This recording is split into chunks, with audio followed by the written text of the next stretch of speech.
Hello everyone, yummy food रेसिपीमा हजुरहरूलाई धेरै धेरै स्वागत छ। आज मैले हजुरहरूको लागि एकदमै स्पेशल परवल र आलुको ग्रेभीको रेसिपी लिएर आएकी छु। यसलाई बनाउन एकदमै सजिलो र खानालाई एकदमै मिठो हुन्छ। अब भने म सुरु गर्न जाँदैछु परवल आलुको ग्रेभीको रेसिपी। त्यसको लागि मैले 500 ग्राम परवललाई लिएकी छु। यसलाई मैले पहिला पखालेँ र त्यसलाई मैले यो चक्कुको सहायताले यसरी खुर्किन्छु, तास्ने चाहिँ होइन। अनि भेट्नो र फेदलाई पनि यसरी काट्छु।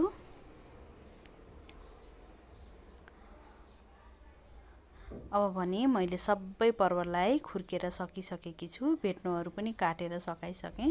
यसलाई चाहिँ अब चाहिँ हामीले काट्नुपर्छ। काट्दाखेरि चाहिँ बिउ अलि छिपिएको छ भने चाहिँ निकाल्नुपर्छ, होइन भने ननिकाले पनि हुन्छ। अब चाहिँ मैले सबै परवललाई यसरी नै काट्छु र सबै परवल काटी पनि सकेँ। र सकिसकेपछि मैले एउटा कराईलाई बसालेँ र कराईमा मैले 2 ठुलो चम्चा तेललाई राखेँ। तेल तातिसकेको छ। अब मैले परवललाई राखेर यसमा फ्राई गर्छु।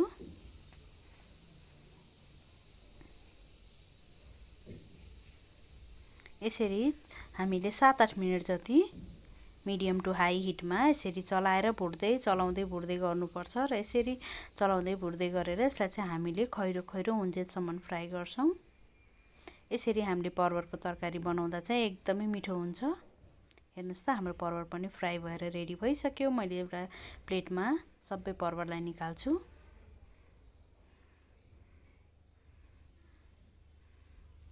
अब निकालिसकेपछि मैले यो चाहिँ उमालेको उसिनेको आलु हो। पियाज र खुर्सानी, हरियो धनिया पनि मसिनो गरेर काटेर लिएकी छु। 2वटा मिडियम साइजको टमाटरलाई पनि मसिनो गरेर काटेर लिएँ। यो चाहिँ खस्रो गरेर पिसेको लसुन अदुवा। अब चाहिँ यो चाहिँ सिङ्गो मसला, तेजपत्ता, जिरा र दालचिनीलाई लिएकी छु। यो चाहिँ धनिया पाउडर, जिरा पाउडर, नुन, बेसार, यो चिल्ली पाउडर हो र काश्मिरी रेड चिल्ली पाउडरलाई पनि लिएकी छु। मैले सोही कराई बसालेँ र त्यसमा राखेकी छु तेल। तेल तातिसकेपछि त्यसमा अघिको सिङ्गो मसलालाई पनि राखेर यसरी फुराउँछु। यत्तिको फुरिसकेपछि अघि मसिनो गरेर काटेको पियाज र हरियो खुर्सानीलाई पनि त्यसैमा राखेर गोल्डन ब्राउन हुन्जेलसम्म यसरी भुट्नुपर्छ।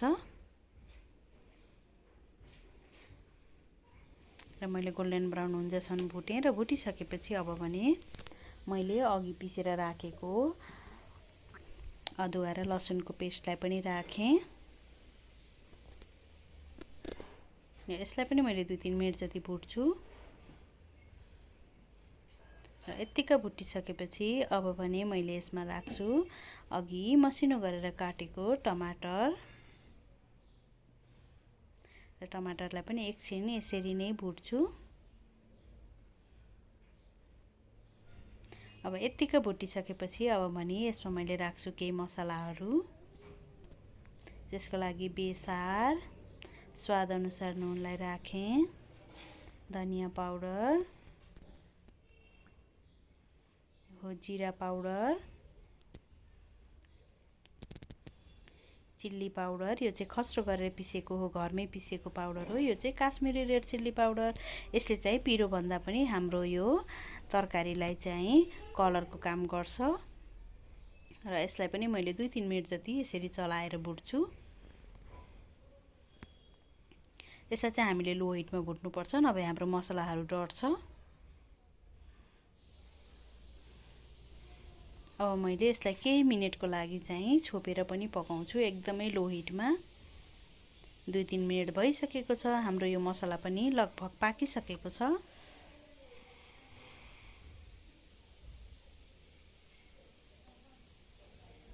अब यत्तिका भुटिसकेपछि यसमा मैले आलुलाई राख्छु। आलुलाई चाहिँ मैले चाहिँ काटेर होइन, यो उसिनेको आलु हो। यसलाई चाहिँ मैले म्यास गरेर राख्छु हातले नै।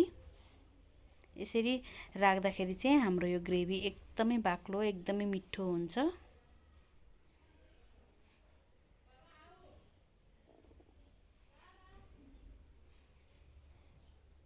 अब मैले सबै आलुलाई पनि राखेँ। यसलाई पनि चलाएर एकछिन यसरी चलाउँदै भुट्दै गर्छु। यत्तिको भुटिसकेपछि अघि भुटेर राखेको परवललाई पनि राख्छु। पर्वर चाहिँ पाकिसकेको छ, आलु पनि भुटिसकेको छ।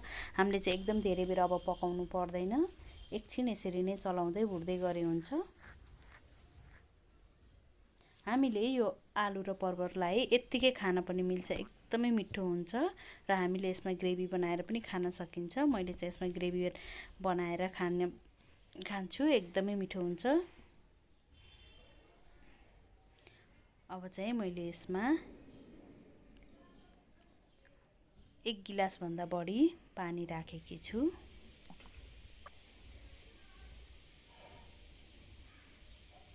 हेर्नुहोस् त, यसरी हामीले रस राख्दा पनि अहिले पातलो भयो नि, पाकिसकेपछि चाहिँ हाम्रो ग्रेभी एकदमै बाक्लो हुन्छ। यसमा मैले राखेकी छु थोरै कसुरी मेथी। अब यसलाई पनि मैले चलाएर पकाउँछु र अब भने मैले थोरै 1 चम्चा गरम मसलालाई पनि राख्छु।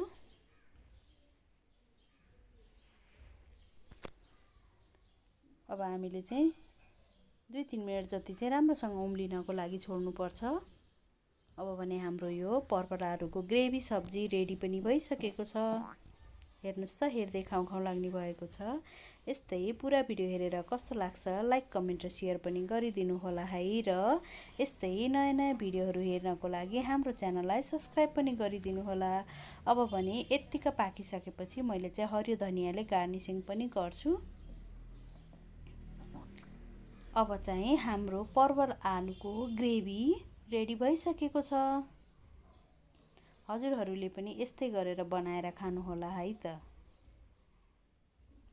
अब चाहिँ मैले एउटा प्लेटमा सर्भ गरेर पनि देखाउँछु। हेर्नुहोस् त, कति यम्मी बनेको छ, हेर्दै खाउँ खाउँ लाग्ने।